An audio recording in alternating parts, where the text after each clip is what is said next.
ڈیرہ اسماعیل خان میں police mobile پر دھماکے اور فائرنگ سے 3 پولیس اہلکار شہید ہو گئے ہیں۔ پولیس کے مطابق پنیالہ پولیس اسٹیشن کی حدود میں پولیس موبائل پر حملہ کیا گیا۔ شہداء میں ASI، کانسٹیبل اور ڈرائیور شامل ہیں۔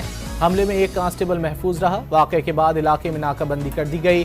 وفاقی وزیر داخلہ محسن نقوی نے ڈیرہ اسماعیل خان میں پولیس گاڑی پر حملے کی مذمت کی اور شہید پولیس اہلکاروں کو خراج عقیدت پیش کیا۔ محسن نقوی نے کہا کہ شہداء کی عظیم قربانیوں کو ہمیشہ یاد رکھا جائے گا۔ خیبر پختونخوا کے پولیس کی قربانیوں کو قدر کی نگاہ سے دیکھتے ہیں۔